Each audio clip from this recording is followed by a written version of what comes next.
"Do you even hear me, old man?" I said. "Who are you supposed to be?" The voice was sharp, a razor's edge of youthful impatience cutting through the solemn quiet of the cemetery. It belonged to a young Marine, Lance Corporal Davis, whose dress blues were so crisp they seemed to crackle in the cool autumn air. He stood with his arms crossed, a human barrier between an old man and a flag-draped casket. His partner, Private First Class Gallo, shifted his weight, his own discomfort a pale reflection of Davies's open hostility. Dale Cooper, 84 years old, didn't answer. He wasn't being defiant. The world had simply grown a little quieter for him over the years, the volume turned down by time and tinnitus from a lifetime ago. His focus was on the polished mahogany of the coffin resting under the gray sky. Inside was Michael Miller, a man he hadn't seen in 50 years but whose face was as clear in his mind as his own reflection. Dale's gaze was steady, his back straight despite the slight stoop of his age. He wore a faded leather jacket over a simple flannel shirt, clothes that had seen more life than the two young Marines combined. His hands, gnarled and spotted, rested on the handle of a simple wooden cane, but they did not tremble. They were perfectly still. "He's probably deaf," Gallo whispered, his voice a nervous hiss. "Maybe we should just, guide him away." "Guide him away," Davies scoffed, his voice dripping with condescension. "Look at him. He's probably wandered off from a home. This is a private service for a decorated sergeant major. He doesn't belong here." Davies took a step closer, invading Dale's personal space. He lowered his voice to a tone of exaggerated, mocking patience, the kind one uses for a child or a simpleton. "Sir, this is a funeral, a very important funeral. Do you have an invitation? Are you on the guest list? Are you family?" Dale's eyes, the color of washed-out denim, finally shifted from the casket to the young Marine. He blinked slowly, as if returning from a great distance. "I'm a friend," he said. His voice was raspy, a dry rustle of leaves. "A friend," Davies repeated, sharing an eye roll with Gallo. "Right. Everyone's a friend today. Look, Grandpa, we have our orders. The family requested strict privacy. Only listed personnel and next of kin are permitted beyond this point. So unless your name is on my list, you're going to have to move along and pay your respects from the public viewing area." He gestured vaguely with his thumb toward a distant rope line, 100 yards away. A small crowd of mourners, trickling in from the parking area, began to slow as they passed, their curiosity piqued by the quiet confrontation. A woman in a black dress clutched her husband's arm, her expression turning from sympathy to concern. A retired colonel, his posture still rigid, narrowed his eyes, sensing a discord in the ceremony's solemn rhythm. The air was thick with the scent of cut grass and impending rain. And now, a new unpleasant tension. Dale didn't look at the list in the Marine's hand. He knew his name wouldn't be on it. The life he and Michael had shared was not the kind that generated paperwork or formal invitations. It was a life measured in whispered promises made in the dark, in shared rations, in the silent understanding that passed between two men in a place where death was more common than clean water. "He would have wanted me here," Dale said, his voice quiet but firm.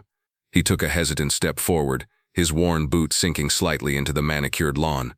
Davies instantly blocked his path, puffing out his chest. The polished buttons on his uniform gleamed. "That's not for you to decide. My orders are from the family and the base commander. Now I'm not going to ask you again. Step back." The injustice of it was a palpable thing. Here on this sacred ground, surrounded by the silent white stones of heroes, a man was being barred from saying goodbye to his brother. The two young guards, so full of rigid pride in their uniform and their duty, were utterly blind. They saw a frail, confused old man in shabby clothes, not the bedrock of courage on which their own service was built. They saw a nuisance to be managed, not a piece of living history. "What's the problem here, Lance Corporal?" The voice belonged to the retired colonel who had been watching from a distance. He stepped forward, his presence carrying an authority that Davies couldn't simply dismiss. Davies snapped to a parade rest, his demeanor shifting slightly. "Sir, this man is attempting to disrupt the service. He's not on the guest list and refuses to cooperate." The colonel looked from Davies's stiff posture to Dale's quiet dignity. He studied Dale's face, searching for a sign, a glimmer of recognition. He saw none. He saw only an old man who looked tired and sad. The colonel's shoulders slumped almost imperceptibly. He had hoped for something else. "Well, Lance Corporal, the family did request privacy. Perhaps the gentleman is just confused." He gave Dale a sympathetic yet dismissive look. "Son, maybe it's best if you just—" But Dale wasn't looking at the colonel. He was looking past him, past the guards, his eyes once again fixed on the casket. "I just need to say goodbye." He tried to step around the guard again, a slow, shuffling movement. This time Davies was rougher. He put a hand firmly on Dale's chest, shoving him back a step. The old man stumbled, his cane clattering on the paved walkway. It was a small act of violence, but in the hallowed silence of Arlington, it felt like a gunshot rippled through the onlookers. The woman in the black dress brought her hand to her mouth. The colonel's face hardened, his sympathy evaporating, replaced by a flash of anger at the guard's lack of decorum. "There is no need for that, Marine," the colonel snapped. "With all due respect, sir, I have my orders," Davies said, his own frustration boiling over. He felt the eyes of the crowd on him, and it made him more aggressive, more determined to prove he was in control. He leaned down, his face close to Dale's. "This is your final warning. Leave now, or I will have you removed for trespassing and creating a public disturbance. Do you understand me?" As Davies pushed him, Dale's jacket sleeve rode up his thin wrist, exposing a dark, braided leather bracelet. It was old, the leather cracked and worn smooth with age, a simple, handmade thing of no monetary value. Gallo noticed it first. "What is that piece of junk?" he muttered. More to himself than anyone else. The words, though quiet, seemed to echo in Dale's mind. A piece of junk. His vision blurred, the manicured green of Arlington dissolving into the suffocating triple canopy jungle of Vietnam. The air was thick, wet, and alive with the buzz of insects and the distant rhythmic thump of mortar fire. He was 24 years old again, huddled in a foxhole filled with 6 inches of reddish-brown water. Beside him, a young Private Michael Miller was meticulously braiding 3 thin strips of leather cut from a ruined boot. His hands, caked with mud and blood, were surprisingly deft. "What are you making?" Dale had asked, his voice a low growl. "Friendship bracelets," Miller had replied with a weak, feverish grin. "So we don't forget. So if one of us gets out of this hellhole, he'll have something to remember the other by. A promise. To live a life big enough for both of us." He finished the knot and pushed the damp leather band onto Dale's wrist. "Don't you ever take it off, Coop. That's an order." The memory vanished as quickly as it came, leaving an ache in Dale's chest that was sharper than any physical pain. The cemetery snapped back into focus.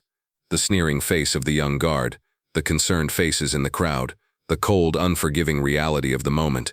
He looked down at the bracelet on his wrist. It wasn't a piece of junk. It was a testament. It was a promise. Among the mourners stood Sarah Jenkins, Sergeant Miller's grandniece. She was a lawyer, sharp and observant, and she had been watching the entire exchange with a growing sense of outrage. She didn't recognize the old man, but she recognized the look in his eyes. It was the same look she'd seen in her granduncle's eyes in his final days, a profound, deep-seated sorrow, a connection to a past she could only imagine. Her granduncle had been a quiet man, but he had told her stories, fragmented and rare, about the men he served with, especially one man he called Coop, a ghost from the jungle who had saved his life. The guard's physical shove was the final straw. Sarah saw the old man stumble, saw the bracelet on his wrist, and a cold certainty washed over her. She turned away from the scene, her movements quick and deliberate. She pulled her phone from her purse, her fingers flying across the screen, bypassing her recent calls and going deep into her contacts. She found the name she was looking for, a name she hadn't needed in over 5 years. General Peterson, personal. General Marcus Peterson was the current commandant of the Marine Corps, a family friend who had served under her granduncle decades ago. She pressed the call button, her heart pounding. It was an audacious move, interrupting the most powerful Marine on the planet on a Saturday. But she didn't care. He answered on the second ring, his voice a calm, authoritative baritone. "Sarah, is everything all right?" "General, I'm sorry to bother you. I'm at Uncle Mike's funeral at Arlington," she said, her voice low and urgent. She turned her back to the crowd, walking quickly toward a quiet grove of oak trees. "I know. I wish I could be there. I'm stuck in budget meetings at the Pentagon. Is the ceremony proceeding well?" "No, sir, it's not," she said, the words tumbling out. "There's a situation at the entrance. The honor guard is refusing entry to an old man. They're being disrespectful. They just put their hands on him." She took a breath.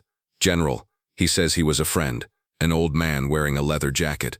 He's very quiet, but he won't leave. He keeps trying to get to the casket." Pedersen was silent for a moment. He processed the information with military efficiency. "I'm sure the Marines are just following their orders, Sarah. Security has been heightened." "I know, but there's something about him," she insisted, desperation creeping into her voice. "The guards are treating him like a vagrant. When they were arguing, I heard him give his name. He said his name was Dale Cooper." The silence on the other end of the line was absolute. For a full 5 seconds, Sarah thought the call had dropped. Then General Peterson's voice came back, but it was completely changed. The calm authority was gone, replaced by a tone of stunned, horrified disbelief. "Say that name again." "Dale Cooper," she repeated. Another pause, this one crackling with energy. She could hear the sound of a chair scraping violently against a floor. "Sarah." The general's voice was now a low, dangerous growl. "Keep him there. Do not let him leave. Do whatever you have to do. I'm on my way." The line went dead. Sarah stood under the oak trees, her phone still pressed to her ear, a shiver running down her spine. She didn't know the full story, but she knew she had just lit a fuse. The cavalry was coming. Inside his sprawling office at the Pentagon, General Marcus Peterson stood frozen, the phone still in his hand. The name echoed in the vast, silent room. Dale Cooper. It was a name spoken only in whispers in the highest echelons of the military. A name synonymous with a legend so extraordinary it bordered on myth. It was a name that hadn't been uttered in an official capacity in decades. One. He slammed the phone down onto its cradle, the sound cracking like a rifle shot. He strode to his intercom, his face a mask of cold fury. "Major," he barked, "get me air transport to Arlington National Cemetery, Section 60. Now, scramble the silent drill platoon. I want them dressed and on the tarmac in 10 minutes. Tell them to meet me there, and get me the officer in charge of the Arlington garrison on the line. I want to know who is running the security detail for Sergeant Major Michael Miller's funeral, and I want their names." His aide, a young, competent major, could only stammer, "Sir, is there a threat?" "The threat," General Peterson said, his voice dropping to a near whisper as he grabbed his cover from its stand, "is that 2 of my Marines are about to commit the single greatest act of sacrilege in the history of this Corps." He was already moving toward the door, his long strides eating up the carpet. "They have no idea who they're talking to." The name Dale Cooper was a ghost, a phantom from the most brutal days of the Vietnam War. A man officially listed as missing in action, presumed dead for 2 years before he emerged from the jungle, having single-handedly saved his entire platoon. A man who had accepted the Medal of Honor in a secret ceremony and then vanished from public life completely, requesting his records be sealed. And he was at Arlington, being harassed by children in uniform. The general's blood ran cold back at the funeral. Lance Corporal Davies had reached the end of his rope. The crowd was growing, their whispers turning into a low murmur of disapproval. The retired colonel was staring at him with undisguised contempt. His authority was slipping, and it was making him reckless. He saw Dale's quiet persistence not as grief, but as a challenge to his position. "That's it," Davies said, his voice loud and final. He unclipped the radio from his shoulder. "I'm calling the military police. We're done here." He looked directly at Dale, his eyes cold and hard. "You, sir, are a disgrace. You're disrupting a solemn ceremony for a national hero. You're coming with us. We'll have you held for trespassing, and frankly, given your apparent confusion, we'll request a full psychiatric evaluation. Maybe a few days in a quiet room will help you remember some manners." It was the ultimate humiliation, to be called a disgrace on this ground, to be threatened with institutionalization while trying to honor the memory of the man who had braided a promise onto his wrist. For the first time, a flicker of deep, profound pain crossed Dale's face. He looked down at his own hands, then back at the casket, a silent apology in his eyes. He had failed. He couldn't even say a proper goodbye. Gallo looked uneasy. "Davies, maybe we should just wait for the CO. This is getting out of hand." "I am in command of this checkpoint, Gallo," Davies snapped, "and I'm handling it." He reached out and grabbed Dale's arm, his grip firm and unyielding. "Let's go, old man. Show's over." And then came the sound.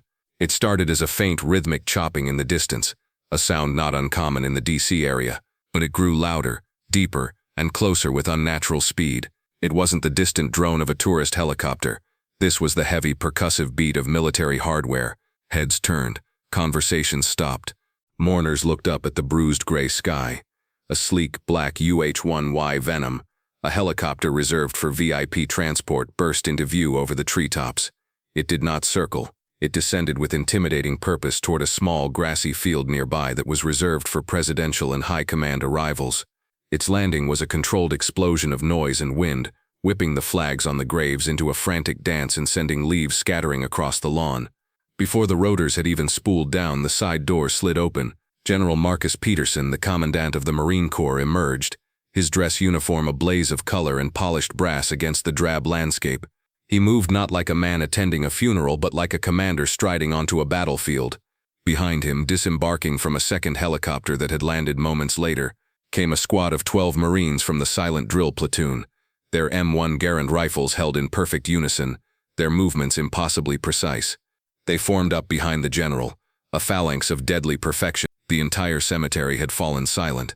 The only sounds were the slowing chop of the helicopter blades and the crisp crunch of the general's shoes on the gravel path.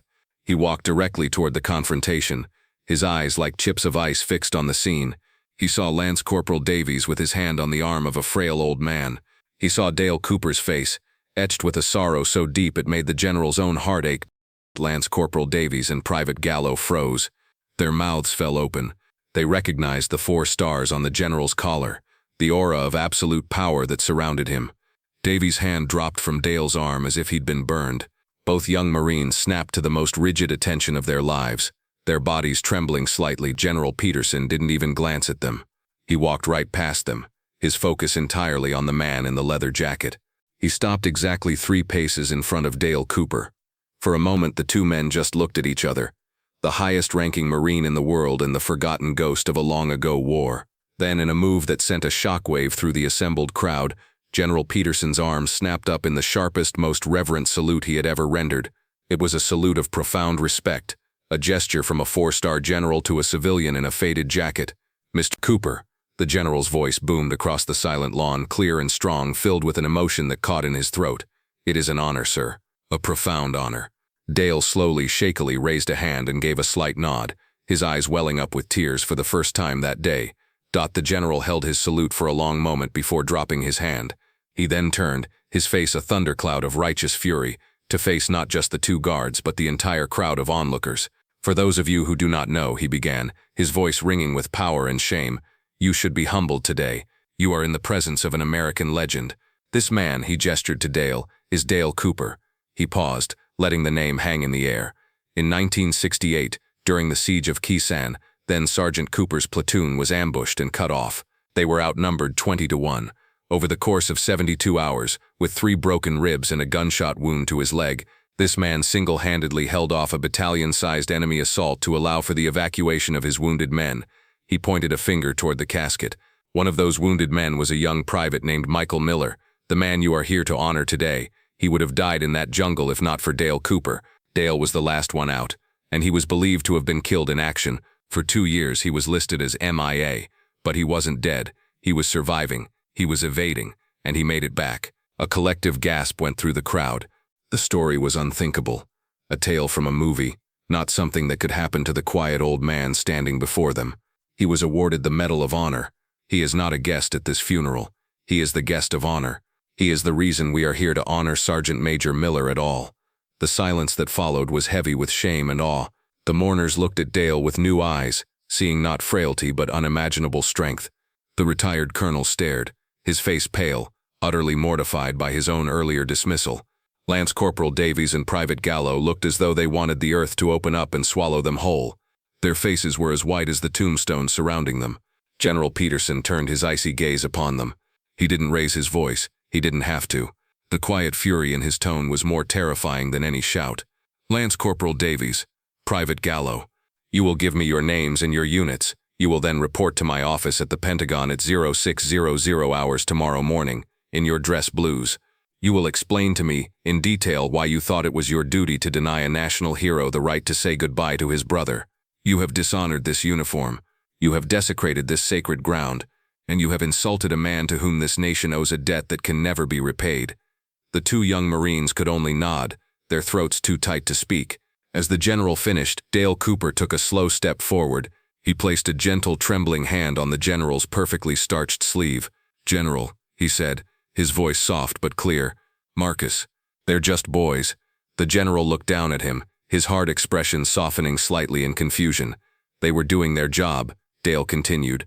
"They were following orders. The failure here isn't theirs. The failure is ours. For letting a story like this be forgotten. For letting the names and the faces fade away until all that's left is an old man in a jacket that nobody recognizes." His eyes swept over the young Marines, and there was no anger in them, only a deep, weary sadness. "Don't punish the boys for our mistake."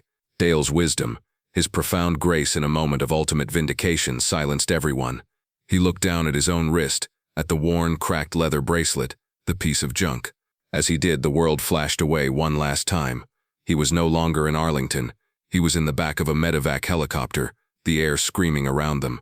A young, pale Michael Miller was lying on a stretcher, his breathing shallow. He was delirious with pain, but he managed to grab Dale's hand. He weakly pressed the bracelet he'd made into Dale's palm. "Don't let them forget us, Coop," he had whispered, his voice barely audible over the roar of the rotors. "Don't let them forget." The promise. It had been his life's quiet mission. He looked up, the cemetery coming back into focus, and he knew that today at least the promise had been kept. In the end, General Peterson did not escort Dale Cooper to the casket. He simply stood back, and with the silent drill platoon forming a path of honor, he watched as Dale made his way alone to his friend's final resting place. Dale stood before the polished wood for a long time, his hand resting gently on the flag. He didn't speak. He didn't need to.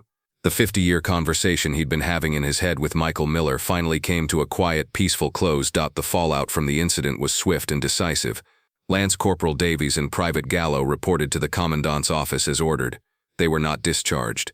Instead, General Peterson, inspired by Dale's wisdom, created something new. The two young Marines became the first attendees of the Cooper Initiative, a mandatory seminar at Paris Island and San Diego for all new recruits. It was a program dedicated to the unwritten history of the Corps, focusing on the stories of forgotten heroes, taught by historians and occasionally by visiting veterans. The goal was simple: to teach new Marines to see the hero, not just the uniform or the lack of one. About a month later, Davies, in civilian clothes, was at a small coffee shop near the base. He saw an old man sitting by the window, slowly sipping a black coffee, staring out at the rain. It was Dale Cooper. Davies' heart hammered in his chest. He took a deep breath, walked to the counter, and bought a cup of coffee. He approached the table hesitantly. "Mr. Cooper?" Dale looked up, his denim blue eyes clear and calm. He offered a small nod. Davies placed the fresh coffee on the table. He couldn't find the words for a proper apology. They all felt small and useless. Instead, he just said, "Thank you, sir, for the lesson." Dale looked at the young man, truly looked at him, and saw not the arrogant guard from the cemetery, but a kid who had learned something important. A small, genuine smile touched the corners of his mouth. He simply nodded again, a gesture of acceptance and forgiveness. The lesson was learned. The promise was kept. Dale Cooper's story reminds us that heroes walk among us every day, often unseen. If you were moved by his quiet valor, please like this video, share it with someone who needs to hear it, and subscribe to Veteran Valor for more incredible true stories.